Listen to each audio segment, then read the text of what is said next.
TikTok had these things going on where they would do like coordinated dances, like sequences, and you could like copy them. So I have so many of them which will never see the day of life. So that's why I've kept my writing to be very separate from a lot of things. It is something which is very precious to me. Like I usually don't even take feedback.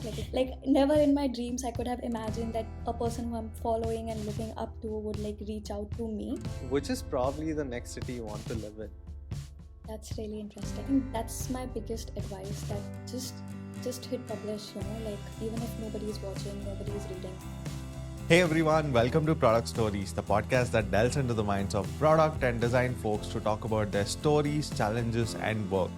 My name is Kaushik, and in each episode, I talk to my guests about how they work, the process they follow, new tools, and the breakthroughs they have had in their career. This week, our guest is Chhavi. She is a senior product designer at Bumble, and she used to previously work in N26. We take a deep dive and talk about content creation and how we got started with our individual journeys. We also talk about how you as a listener can start taking your first step towards content creation. This was a fun episode for me, and I enjoyed the conversation I had with Chhavi. So sit back and relax, make a cup of tea, and enjoy this episode. Hey Chhavi, hi. It's amazing to finally have you here on Product Stories. At the same time, chat with you. I've always looked up to you, especially with your writings, with the kind of content that you put out, and all the amazing things that you have done in your career. I'm so glad to finally have you here and have this conversation with you. Super psyched for it. Thank you. Thank you so much, Kaushik, for having me here. And like a little backstory for all of those who are listening, Kaushik actually like reached out to me like 6 months ago. And I was like, oh my God, like I just can't do it now. Like I was in such a bad headspace to like go about it. But then Kaushik was so patient and always reached out so respectfully and so encouragingly. So thank you so much, Kaushik, for like all your patience and for making this happen. I'm really grateful. Thank you. Yeah, I don't know if you remember this, but I actually reached out to you last year also. Oh, see, just to my point. So thank you so much, Kaushik. I really appreciate it. Yeah, I was always looking forward to get you on board, to have you as a guest here to talk about your journey and all the amazing things that you have done. So I would probably want you to talk a little bit about who you are, what you do, and your journey to where you have come. Cool. Yeah. This question wasn't in like the prep questions, so you've caught me a little off guard. But yeah, like no speech, like really casually. I did my bachelor's from IIT Guwahati, and it was really just a fluke. Like as all the middle class Indian kids, I was trying for computer science, but then design happened, and I just went along with the flow. Like I really didn't expect much. I was hoping to like change my branch at the end of the first year, but then somehow it just stuck along. And as I went about it, I was like, okay, maybe this fluke was the silver lining all along. Like I really started enjoying design. I felt like it suited my temperament, my personality, and also the job market was pretty great. So all of it like pretty much added up together, and I landed up in design. I started out working with Nutanix. Like I interned with them first, and then I joined them full time. Amazing time in Bangalore. Like I still miss my Bangalore days. Learned a lot. Went through all the junior designer mistakes and learnings. And then after that, about a year and a half later, I moved to Barcelona with N26 as a product designer. Again, amazing times. Learned a lot in terms of like hands-on skills, be it like workshop hosting or just like surviving in a new country and a new community. Uh, Sadly, then the pandemic happened. Not the best time for the pandemic to strike, but then yeah, it is what it is. I was there for a year, and then I moved to London with Bumble. Joining remotely was definitely a different experience. Working remotely, as for everyone, was came with its own sets of challenges. But now on the other end, I definitely feel like I've found a better place for myself, not just in Bumble, but just in general, in London, on Instagram, or on Medium, or just in life personally. I feel like finally come a long way, but we are here on the other end where I feel more comfortable in coming on your podcast, for example. That's awesome. I mean, one hell of a journey, right? Like moving from like moving from all the way from Bangalore to Barcelona, then to London. Great. Like something like along the way is like what you started is like putting out content. I Mm. think the first time I kind of like reached out to you, you were like putting these articles around like moving abroad and like Yeah. starting working abroad, right? And then you started like making more and more content, especially like now I see you making reels often and stuff Yeah. like that, and you still continue to write. So where did all of this kind of like start along the way, and like how did you get started, like Yeah. how have you stayed like consistent and everything? Yeah. So, so I started writing pretty young. Thanks to my mom, she always thought like I was a really good writer, even when I was like writing really emo diary entries and like poems that didn't rhyme. She still thought that, oh, my girl is talented, like every mother, and she like got me a blog on Blogger, like it used to be by Google, and then I started putting out more stuff, and it was just like very casual teenage IIT preparing student putting up random stuff. And then when I came to college, Medium happened. So I was like, oh, what's this new thing? Let me just like start afresh. And then I moved to Medium and started posting all about my college stuff. And if you see, like most of my early blogs are just about like my day to day life and rants. So I think in a way, like writing always came naturally to me and it just evolved as I moved along. So like from like emotional teenage angsty blogs to like something that I was doing in college, like documenting my daily life, waiting in mess for food and like stuff like that, like attending festivals, to then like the pandemic, which was like a really sad, where I tried to be very humorous but it didn't work, so those kind of blogs.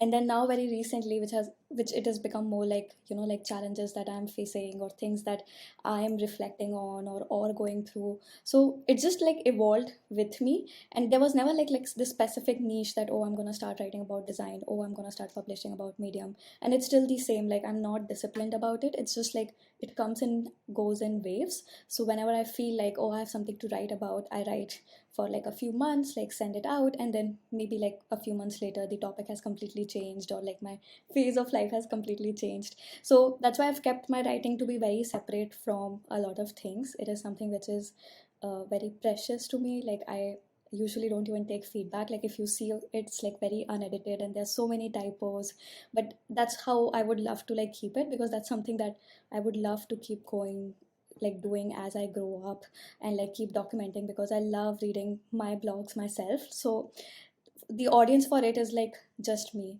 and if people like get value from it, that's brilliant for me. And regarding those moving abroad blogs, what happened was like when there was this phase where people like started moving abroad, I used to get like a lot of similar questions, and then it was just a way of like just making myself scalable. Like I felt like I couldn't answer all of the questions again and again. So, and also like I just wanted to be like get done with it so that I can move on to the big thing. Like I did not want that entire thing to be my identity, that, oh, I found a job in Barcelona. That's what Chhavi is all about.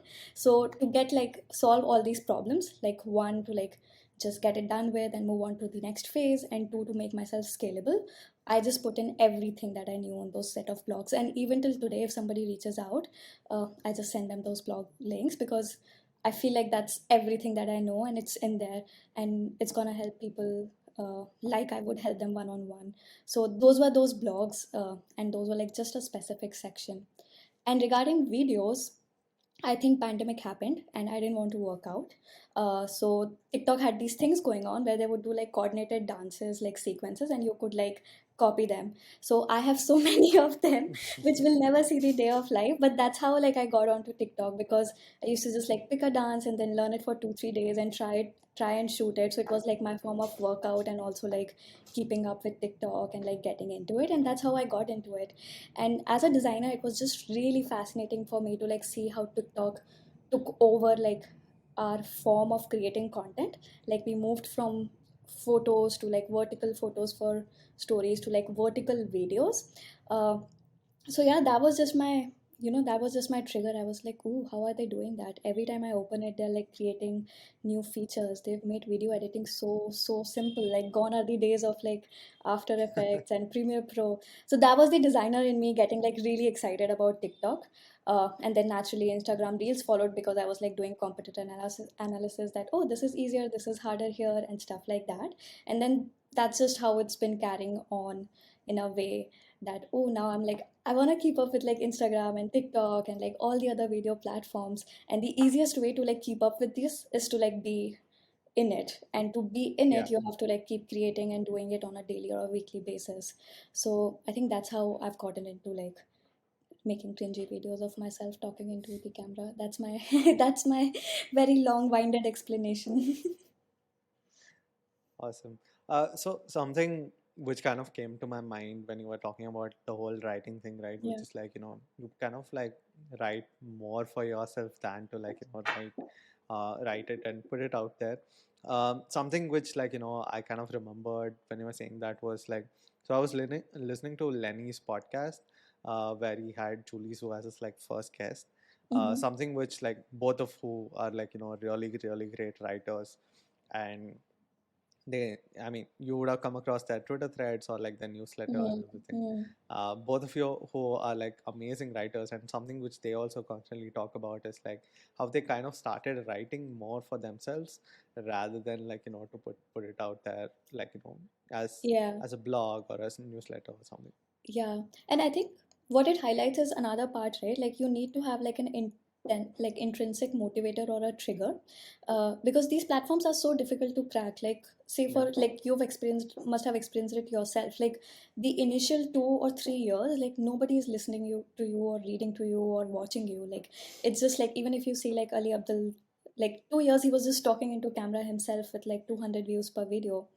So that period is really long, and if you don't have anything else driving you other than likes or views or audience, then you're going to give up. Like it's just going to give up. So same with my blog too, right? Like if I was writing for views, I would have given up in those blogger days, because frankly blogger days had like a counter on your blog where you could Hmm. see like number of views, and it was such a humbling experience because in a week it would change by just like +2 or +3. So it was just like not about numbers any way. It was just like for me to like keep writing, and now like it's doing better, and it's still like just a way of like I will still keep writing if tomorrow nobody like stop sorry, if tomorrow nobody like reads it. But on Instagram on the other hand, my motivator and trigger is different. It's just about exploring the platform and just having like a sort of like a brand presence there. So there my metrics like completely change. There I do value that, oh, if the content is like totally useless or people are finding value, if that makes sense. Yeah. So something for me which was like kind of different was like I kind of started off in a way where like, I was thinking about like all the likes and all these stuff, which is kind of why like, I switched platform multiple times. Mm, So I kind of started with Instagram, then I realized that Instagram is really not my thing. Then like, I tried YouTube.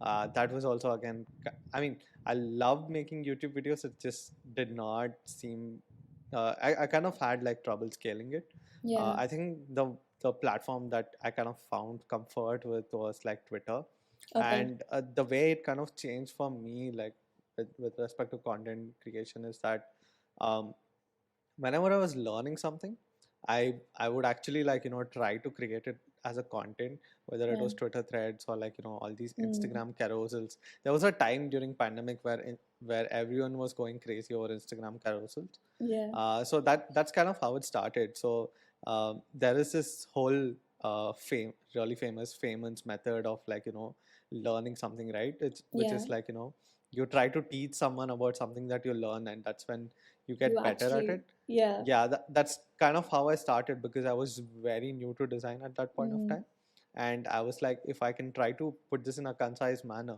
I would be able to like grasp a lot of yeah. concepts and stuff like that. So So you that's still kind of had that intrinsic motivation though, right? Because you wanted to yeah. learn it yourself. Yeah. Yeah, so I mean, like my motivations have kind of changed since then. Like Yeah. I I have probably like reached to a point where I actually don't care about like the likes or the views or anything, and I think that is Yeah. probably like a very comfortable place now, because right now I make content purely like for my own Yeah. personal enjoyment. Like I have a website where I write my notes, but I wouldn't even bother to like put a form where people can like add their email so that I Yeah. can send it out to them. So it's just that for me it has become more of like documenting my own personal Mm. journey rather than creating content. Yes. And like while you were talking, I was like smiling because I feel like exactly the same. Like you go these phases, right? Like where you're creating with different motivations, different platforms, different audiences, or not even like creating. And to go through this journey, you have to start this journey somehow. Like for example, like tomorrow I might decide, oh, all of this like too much of headache and not worth the effort, or like I'm not really enjoying it.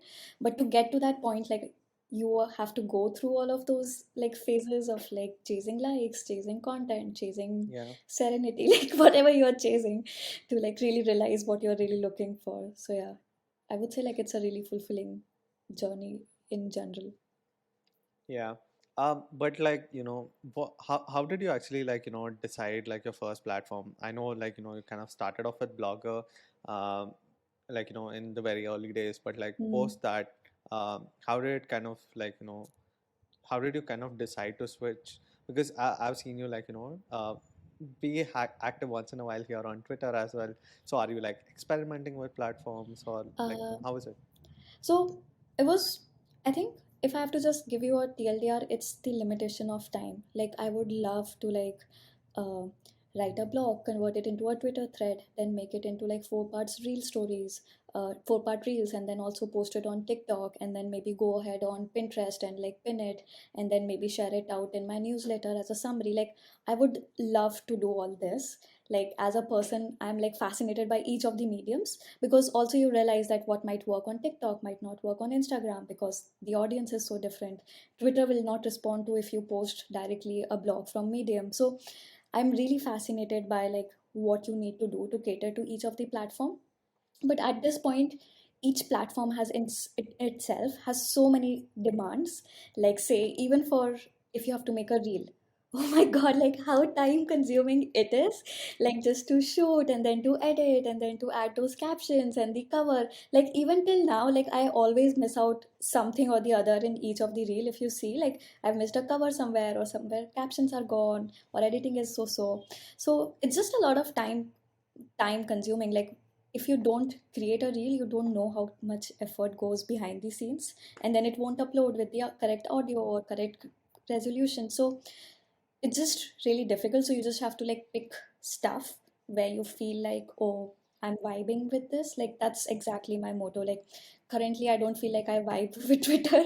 Like somehow I don't feel like that excited to post on it, or like I don't feel excited to like for people to like come and comment and like start a conversation there. Maybe I'm just not feeling it for a few months, so I'm on Instagram. And right now Instagram is like a happy place for me because I have a few people who like always DM me or respond to me. So it's like a nice, healthy bubble. I might in the next few months like start posting Twitter threads again, or go more on TikTok. But honestly, like for me, it's not a business, to be honest, not a metric driven business, no OKRs or KPIs. For me, it's just like a uh, chilled session of okay, let's try this out, let's try that out. So I'm really in a lucky phase right now. Interesting. So I mean, you were kind of like touching upon few of the things with respect to the kind of like the next question and or topic that I wanted to talk about, which is like, hey, creating content and everything is great, it's fun and everything. Mm, But let's also talk about like, the tough parts of like creating content, right? yeah, So I would like, love to understand like, kind of like your side of the story yeah. on what are like, the Why challenges don't that you you why face. don't you go first? Because like I would love to hear it from you first. Sure. Okay. It's actually very easy for me Yeah. to say this because it's actually one of the reasons why I've kind of become inconsistent with like Mm, publishing content lately, which is like, so I did this whole mistake of like trying out all platforms at mm, once, which is like a huge mistake that you can do. With that, I was also trying to run a YouTube channel and a podcast and everything, right? mm, Um, which eventually kind of led to a burnout. And this actually kind of happened when I was part of part-time YouTuber Academy by Ali mm, Abdal, and it was actually probably like the toughest thing for me because I had just bought the course and it was a fairly expensive course when I bought it at that point of time for me, mm, and it was just really tough, right? And something which I kind of realized through the time I was in part of PTYA was that um, one of the biggest mistakes I did was not hiring an editor, uh, because what the mistake that I was trying doing was like, uh, when it came to content creation, was that I was trying to do it all. I was Mm. reaching out to all the guests. I was like coming up with the questions. I was like, following up with them, which actually is, It's a lot of work, yes. yeah, consumes a lot of time. And after that, I was spending time to again edit Mm. them, come up with thumbnails and whatnot, right? So one of the suggestions which PTYA gives, as soon as like you join, is like you need to learn video editing, Mm. but after your third or fourth video, we want you to start outsourcing it, Okay. because it does not make sense if you try to do all of them, because all of us have like a day job, and like we, even if you don't have a day job and if you're doing it full time, it still becomes a Mm. lot. There are people who enjoy editing videos, so why don't you like let them do that? And Yeah. at the same time, it's simply the amount of time you spend and the amount of money, your time, your the worth of your time, right? It's simply not equal to like doing it Editing. all by Yeah, yourself. yeah. It's so much more simpler to just hire an editor. I Mm. think that was my biggest mistake in content creation, and it was my biggest challenge as well. um, Actually, after my burnout, this is actually the first podcast episode I'm doing.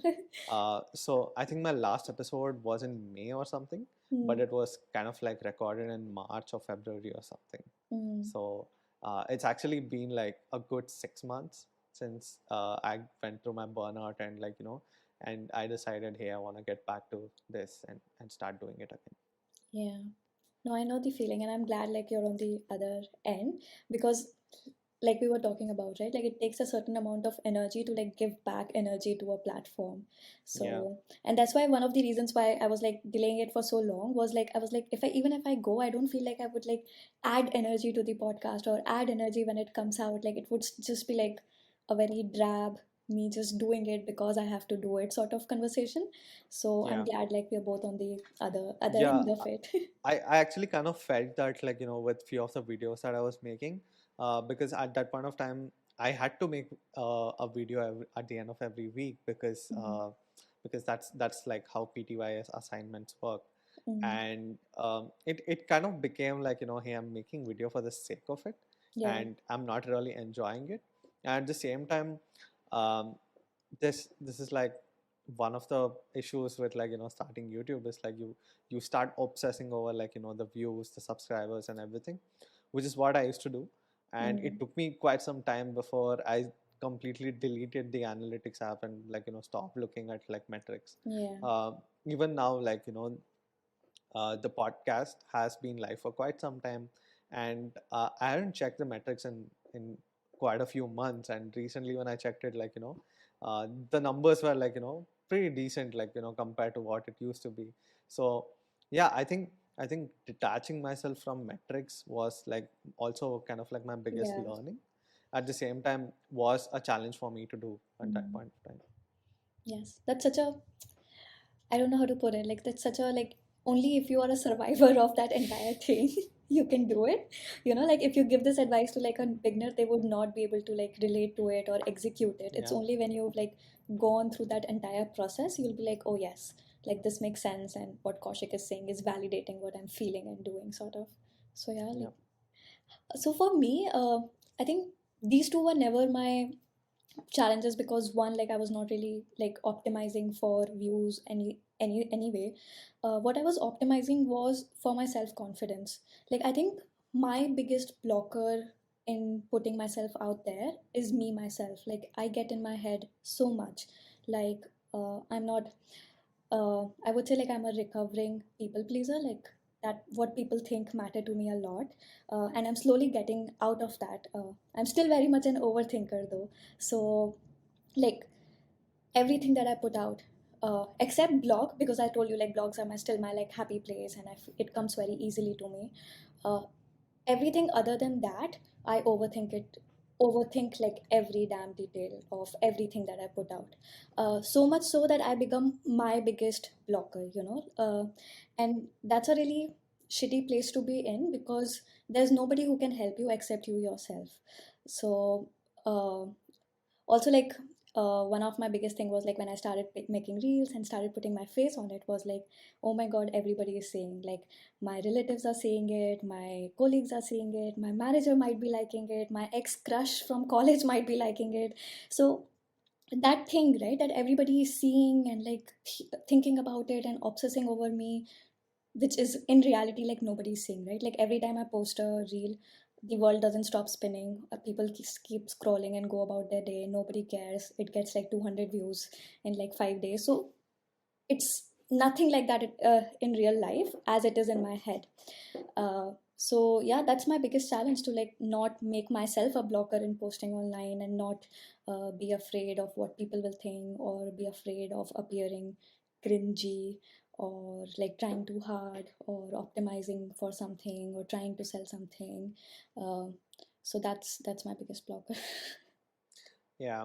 And again, like, some of the conversation, I just feel like our conversations are just flowing. I know we, like, kind of decided what we'll talk about and Yeah, everything, but but it's okay. it's kind of just flowing, right? Because one of the things which I wanted to talk right after this was, like, the kind of good things that have happened for us, like, Yeah, through content creation, right? And it is actually so relatable for me. What you were saying was that, um, like, you're overthinking how you look in front of the camera, you're overthinking how you speak, or you're overthinking, like, uh, how you sound, right? So one of, like, for me, like, one of the toughest thing is I actually speak a little slowly. So every time I used to edit my own video, it was like, oh my god, why do I sound like that? It's so bad. Why can't I speak a yeah. little bit faster? And And just to like add to this, right, like, and when you are talking, like I'm like, oh, Kaushik is speaking like so slowly and collect in a collected way, maybe like I should slow down. So like just goes to say, like how you're thinking about yourself in your head is often not how other people are perceiving you. So yeah, it's really yeah, difficult. so I mean, it's that, and I was also used to edit, like, all my podcast episodes at 2x speed. So I got so comfortable with my voice, like, hearing my own voice so fast, Yeah. that I'm like, why can't I speak at that pace, right? Yeah, uh and that's another thing that I noticed. Sorry to like cut you, but like when you're editing a reel, like you're hearing yourself again and again, like saying that same thing. Like yeah. for example, like I was doing like how to be confident, and like I heard it like 20 times, and then at the end I was like so fed up, and I was like, what is that I'm trying to say? Like this sounds ridiculous. I should just like delete it, never post it. So that's another thing that happens. Like you said, right? Like if you're editing it as well, you're spending a lot of time with that 20-second clip, and it just becomes ridiculous at one point. Yeah, I mean, yeah, there are so many good things that have kind of happened out of this. Is that I become extremely comfortable, like, talking in front of Mhm. camera. I'm sure that might be true for you as well. You would have gotten a lot more comfortable with camera. Yeah, like it's a work in progress, I would say. Yeah, I kind of feel like it's always a work in progress. Mm. Like, no matter what happens, like how many good cameras you put in front of yourself, how much you improve lighting, you'll always be like, oh, that part doesn't look great. Yeah. And like apart from like just what I said, right? Like that building that self-confidence of like putting yourself out there. I feel like also I attracted good people to me. Like for example, like I used to post like London stuff, and my current girl gang, like I think 40% of it is from Instagram, because they saw me on Instagram and we DM'd. So like what could be better than that? Like you're attracting real life friends through this medium. Like one of my bestest friends, I met her through Instagram. So, and also like there was this creator that I followed like really early on. Like she's brilliant. Like she's close to 1 million followers now, and she reached out to me for a panel, and I was like, what? Like if I had not posted any of it, like she read my blog, she didn't even like go through my Instagram, and I was like, this is absolutely insane. Like never in my dreams I could have imagined that a person who I'm following and looking up to would like reach out to me. Uh, so in that way, I feel like this is just brilliant. Like when they say uh like you need to be on the social media to like understand its power, it's really true. And also like the feeling that you when you make your first buck off the internet, like without, which is not your day job, or which is not something that you worked for like in a direct way, but like indirectly happened because of maybe your writings or the reels you posted or collabs you did, like making that even that really tiny amount, like it gives you that confidence that okay, if tomorrow everything was to go back to zero, you can still start building up again. And for me that has been like, like I don't know the word, like, but just like additional benefits which I never thought would be there. Like this was not what I was expecting to learn when I was getting into it, but that's something that's been happening on the side. Yeah, it's also kind of like a feeling of reassurance for yourself. Mm. So I mean, talking about opportunities, like something which just like kind of came to my mind was like, so actually like kind of ran into like one of the LinkedIn posts, which was like from a very very very distant school friend, Mm. and like it kind of had your name on the poster. So I was just thinking like social media just makes it seem like such a small world. Yeah, definitely, definitely. uh yeah, like, and also like I've always like like I was prepared for like some negative comments or like hatred, or like, because if you post something online you have to like be aware of the bad side as well. And so far, uh, like everybody that I've met or have messaged have always been like kind or positive. Like maybe it's just also the scale at which I'm operating right now, but like I'm happy. Like people are so kind and so nice and so encouraging. And just to think about it, right? Like even as people ourselves, like I would never go to somebody and be like, "Oh, you're terrible," or "You're shit." Like I always message people such good things. So it's just so insane of me to expect that people will come and tell me I'm terrible, right? Like people are inherently good, I feel. So that's another barrier that I've crossed once I started posting online. Yeah, I've kind of actually experienced both sides of it. Okay. um, but it's the only thing which I've kind of realized is like that after a point you kind of get over it. You simply Yeah. just tune these things out. Mm. So I actually kind of remember like Ali Abdal doing this, like where if someone posted like a bad comment about him, he would actually take a screenshot of it, post it on his Instagram stories, and laugh about it. Just me. Yeah, see, that's the thing. Like, I can never relate to that. Maybe it's the confidence or the personality type. And that's when I think that's when my overthinking people pleaser kicks in, right? Because I don't know how I would cope with that yet. And that's a risk that I have, that I'm willing to take and see what happens when it happens. But yeah, I'm glad for people who can laugh it off. Seriously. I wish I was one of them. Great. So one of the next questions which I kind of want to Yeah. ask is more on the lines of like, for folks who are listening in and chiming in here, right? Mm. Which is about like if say I wanted to start my content journey today, what are some of like, the recommendations or like suggestions that you would have? Yeah. So like full disclaimer, right? Like I'm still starting out. Like I don't even know if I'll like stick around for long to be like called a proper content creator. uh, but like I've dabbled enough to like just realize that the most important or the most crucial part of all of it is to like just hit publish. Like even if it gives you anxiety, like for example for me it's a very anxious job of like posting a reel. So I read somewhere to go through the anxiety you just have to go through it. So what, like if you don't like presentations you have to present often, if you don't like posting reels you have to like post often. That's the simplest and the only way to like go through it. uh, so yeah, I think that's my biggest advice, that just hit publish, like even if nobody is watching, nobody is reading, or if everybody is watching and everybody is listening, just hit publish. Because if you don't, you would never know what would come of it. Like maybe you'll love it and you'll like get your dream job, dream life, a million followers, or maybe like nobody would see it, 200 people watching it, or like I don't know what could happen, right? Neither do you. So that's my like number one thing, like just hit publish, get it done with, and so that you can move on to your next phase of life, that okay, I did this, it worked or it did not work, and now I'm on to my next adventure. So yeah, what would you say? Yeah, I think first of all, I completely agree with every single word which you have told, which is like, most of the problems which you think exist are the ones which like, exist until you hit the publish button. Yeah. because once you do that, it's just out there in the world, and like it's just there. You learn from it, or simple things, right?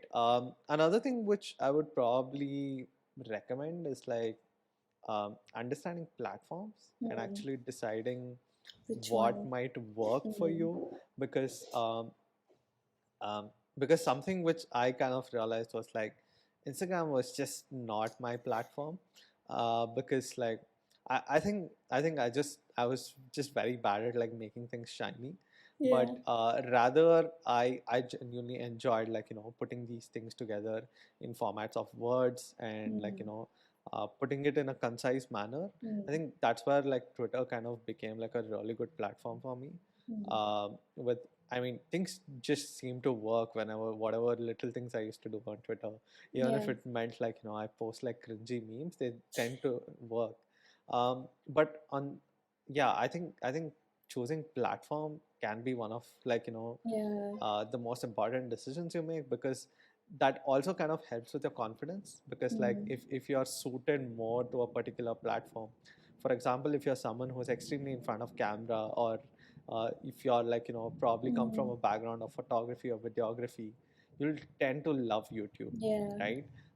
You will love to make those like tiny clips, putting it Yeah. together, talking about your day, even if it's as simple as vlogging, or if you Hmm. want to make like educational content, that's a different thing as well, Hmm. right? It's all about like where you kind of fit in, and like what you Yeah. enjoy doing, right? It's so that's what I would honestly say. It's that it's really just about picking the right platform for yourself, and like enjoying what you do. Yes, completely. And I think one way of doing it could be like choose one platform which you are really comfortable with. So, for Yeah. example, for me, it's like writing or Medium, and then one which is like a stretch platform. So, which is not like, which doesn't like push you too much, but just pushes you enough out of your comfort zone to like try it out. So, yeah, that would be how I would put Yeah. it as well. Great. So yeah, I mean, just to give like people listening here some context, like when we decided to do this episode, we also like wanted to take some audience questions and everything. So I mean, of all the questions which I received, everyone literally just wanted to know about like Yeah, moving abroad, and like working abroad and everything. It feels like your branding is like very much kind of aligned with that. yeah. So yeah, I So like just to like set up disclaimers, like it's not like I don't want to talk about it or I don't want to share or like help out people. It's definitely not. It's just actually just the opposite. Like that's why I have all the blogs and I answer all my DMs regarding this. It's just that I feel like there are more people, like especially who have moved in like last 3 months, last 6 months, or even last year, who are more up to date uh, with the current processes, the companies that have opened up, or just like going through the interview process, right? And that's another thing that like ties back to what we have been talking about. Like you always like learn from somebody who's like one step just in front of you. So like if I were to go and like start talking about 12th class JEE IIT prep, I would suck at it and people would not listen to me because I'm totally out of touch of it now. And if somebody from as like like somebody who's been like 20 or 25 years into design, like while I would like absolutely respect and look up to them and like listen to them, it's still the person who's just like 6 months or 1 year or 2 year more experience in me that I would like really be like, oh, I want to be them, and oh, what are they doing and stuff. So that was the entire reason where I was like hesitant to like talk about it in depth, because frankly like I'm out of touch now. Like I've not interviewed for a bit, if my manager is listening to this. So it's been a while since like I made my portfolio, did my case studies, or went through all the interviews. And frankly I have a lot of friends and they're all active on social media, and whenever anybody reaches out to me, I just connect them to them, because I genuinely feel that they are in a better place to like guide people or talk about it. But that being said, I can still like repeat or like share some of my experiences or share what I'm hearing from my friends, but not, I think not for an hour, but like for 15-20 minutes, I guess. Yeah, perfect. I think we can like still keep it Yeah. more on the lines. I mean, less on the lines of like probably like advice, but rather on the lines of hey, what Yeah. was your journey like? What are probably like your thoughts on this and stuff like that. So, Yes. what probably one of the first questions which I probably want to ask is like, Mm. um, when it comes to like applying for a job, whether it's with respect to shortlisting companies or like interviewing to Mm. for a place, right? All these things, how is it kind of like different from what you went through in India Yeah. versus like what you went through abroad? Again, like purely it's Yeah, just yeah, about your purely, again, experience. purely my experience, and your experience could be completely different. So the main differences that I felt was, one, the hardest part was getting that first interview. Like, say if you're in like applying for the same community that you've studied in, that you've worked in, you know a lot of people, they know you a lot more, so it's easier for you to like reach out to people and be like, hey, I want to interview, or like apply to portals, and you will be considered at par with other candidates. Whereas if you're applying to a country where you need a visa, it just becomes different in that way, that hey, you might not know more people there, people might not know you, they don't know what NID or IIT or like Shrishti or like any other design colleges for that matter, right? For them it's a design college or not a design college. So in that way you're like starting from scratch when you're entering a new community. And also like you have that additional thing that, oh, you would need visa sponsorship, which a lot of companies cannot offer a lot of times. So I would say like the only difference that comes is like getting that first interview. Luckily for the Indian community now, we have like so many brilliant designers who are working like abroad now, so it's easier for us to like reach out to them, get a referral, and also like have a working list of companies who do offer sponsorships. So in that way, having people uh, here helps definitely. Uh, so that was the hardest part. But once you have a first interview, or say once you are in the process, I don't think it was any different. It's a standard interview process. You do your case studies, you do the presentations, you talk to a product manager, the engineers, your hiring managers. So there was no difference in like the quality or the rigor, or just the competition for that matter, say, right? Like it's equally competitive in either of the markets, I would say. And then the main other difference that comes in is like just the time. So while you might just be like able to like join within like say weeks or months, if you're just moving like within the country, sometimes it might take like longer with the visa. So for example, for me it took like proper 3 months every time I moved because of the visa. So that is another difference. But I would say like it's in a good place. There are a lot of people who are like ready to help and guide and refer. So if it is one of the things that you're considering, it's definitely something that you can give a shot at. Interesting. So continuing kind of on the Mhm. lines, right? We spoke about like the differences between applying for jobs Mm. in India versus abroad. Uh, what about like when it comes to the design community in general, Mm. or whether if it's with respect to like the kind of the maturity of the design community, Mm. because one thing which I kind of feel, and like a lot of people have kind of agree on this as well, is that the Indian design community at the moment is at a very still it's still at a very nascent stage, where Mm. we continue to see like more and more junior designers coming into the picture, but the amount of mid or senior level designers are frankly like very less, right? Which Mm. also means like all these junior designers don't get enough mentorship and things like Okay. that. So some of the things which I kind of want to understand is like, hey, what was your experience kind of like in India, and how is it like kind of different in like Europe where you are? Mm. That's interesting because I've not like discussed or like heard about many of these challenges. Mhm. But like again, from what I've seen personally, right? So both like in all the companies that I worked had a global team. Like people were spread around US, UK, Europe, India. So in within a team culture, I never felt like the culture in UK team or US team is better than that of India. We had the same set of meetings, same set of design processes, same set of review processes. So I think I might not be the right person to compare design cultures within a team. As a community, I do feel some roles, say like content designers or user researchers or staff designers, might be more like matured, as compared to what we have in India. But that could also be because we are just we're just starting out with these roles. Like when I was there, we didn't have like a content designer there yet, but when now in Bumble we have like a fully formed content design team. So in roles specifically, I feel like okay, cool. Maybe content designers and user researchers are more established and mature in some of the companies that I've worked with.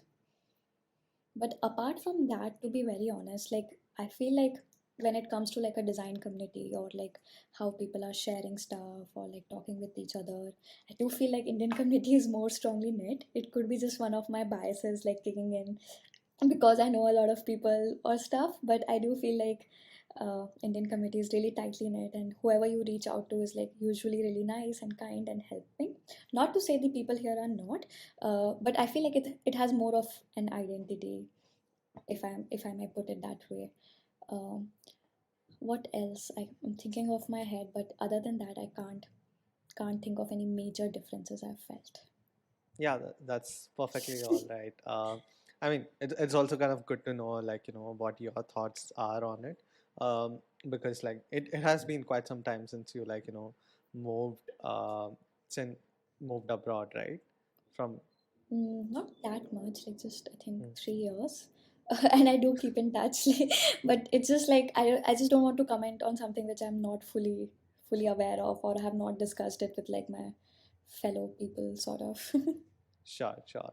Yeah, I think whatever you said was, like, still pretty helpful, especially, like, talking about, like, roles like, Mm. user researchers and etc stuff. I mean, if like, somebody's kind of like considering those roles and, like, considering also moving abroad, it's kind of like reassuring for them, sort of. I hope so, and I'm happy to like connect them to like content designers or user researchers on our team for that. Awesome. So I have actually kind of, like, reached the end of, like, the kind of questions that I wanted to ask. So I usually, like, end my episodes with, like, asking a bunch of rapid fire questions. Yay, go for So it. Is there a if you hamper? so if you have anything to add, we could talk about it, or, like, I can directly jump into it. Yes, go for it, Kaushik. Awesome. So yeah, it's rapid fire questions. Take your time. Actually, not. You can't. Uh, cool. So my first question, it's actually very simple. Um, Barcelona or London? So I often like think about it, and I would say like Barcelona. So London is like a married couple, like somebody who you've been married for like decades. So you have that sense of security, loyalty, comfortableness, if that's a word. But Barcelona will always be my summer fling. You have that excitement, uh, that passion with which I love Barcelona. So yeah, to put it shortly, uh, London is more of like husband material, and Barcelona is definitely fling material. That's interesting. So actually, I mean, I was recently in Europe and I kind of visited like 3 cities in Europe, and Mhm. Barcelona was my favorite among all of them. Right? Yeah. I swear it's so good. Yeah. Yeah, whether it kind of came to the people, the place, and the Mhm. food, it just felt like, people were so welcoming, even though I was like speaking really broken Spanish. Yeah, I just love the city, and, like, the history and culture of the city as well. It's just Yeah. amazing. No, definitely. Such a happy city. Awesome. Coming to my next question, reels or writing? That's a difficult one. But I would go for, I think, writing because I feel like when you write, uh, it's still very like intimate in a way that you write it and then somebody reads it in their own time, and like maybe it could be like months later or years later, and they don't get like you don't get to see how they're reacting to it. But with reels, I feel like it's more dynamic, it's more current. Like you would feel how the people is how the people are feeling watching it. They like it, comment it, share it. So it's like very short term or like very fleeting. Whereas writing, I feel is like more long term, something Mhm. that like generations I would read. I kind of feel the same about YouTube videos. It's like it takes some time before, like, you start getting Yeah, those. Yeah. Cool. The next question. I think you kind of answered this question, but I still want to go ahead and ask it. Yeah. The next platform you want to start creating content Uh, Interesting. I did try Be Real. It's not a content creation, but I treat all the forms where you have to like post a photo or a video as content creation these days. Uh, I would definitely say that I would go back to TikTok in a while because I feel like TikTok matches my vibe more, whereas like less edited, you can like talk whatever you want, less people see it. So there's like chances of you being more quirky, more witty, more you. Whereas Insta, I feel like all my relatives and manager and family is everywhere. Everybody is there, so I can't be like doing crazy shit. But TikTok is like a safe space. Not really, but in my head it is. So I would go back to TikTok. on? Awesome. Last two questions. The next one is like, which is probably the next city you want to live in? That's really interesting. I think New York. Because I feel Awesome. like it's very similar to like London, and I've grown up watching like Sex and the City and Gossip Girl, and Friends. So I just romanticize that city a lot. That's amazing. I think for me, it's Friends and How I Met Your Mother. Uh, yes. So yeah, I kind of relate to the New York part. Cool. Coming to the last question. This is kind of like a question which I tend to ask most of my guests, Mm, whoever comes in, which is like, if you had to like, kind of like worry about literally nothing, whether if it, mm. it was with respect to your career, money, or whatever, what would you be doing right now? I would write a book, and not some like book on design or career. No, not that. I think I would be writing like rom-coms, to be honest. Like I always wanted to like go into like writing journalism, like maybe be an editor of Vogue. But the more I grow up, I feel like I would love to like write books. Uh, so yeah, it's still on the cards, but not in near future. Awesome. Great. I've reached the end of all my questions and like, all the things that I had to ask you. But again, like, I'm super grateful that you made some time to like, actually have this conversation with me. It was wonderful talking to you. I'm so, so, so glad you accepted the invite finally. No, thank you Um, so much, Kaushik. Like, it was my first podcast. I'm not a big believer in podcasts, but you made me feel like so comfortable. And even though, like, I don't think my answers were like totally to the point, they were here and there, but I loved talking to you for sure. Thank you so Yeah, much. I mean, again, like, kind of talking on the lines of like what we were talking, right? It's for me, this podcast content is still for a lot more for myself Yeah, than to like, put it out there for world. exactly. And Yeah. I would say like, I was extremely happy with like, our conversation. So Yeah, I really if that enjoyed it helps. too. Yeah, because I think we were like very complementary in our journeys where like you started with different platforms and I started with different platforms and our experiences were very different. So it just felt really nice to like connect to somebody who's like went through or going through like similar stuff. So yeah, thank you so much for inviting me. I loved it. Awesome. Thank you. Thank you so much for tuning in. Make sure you like, share, and subscribe to Product Stories for more such episodes.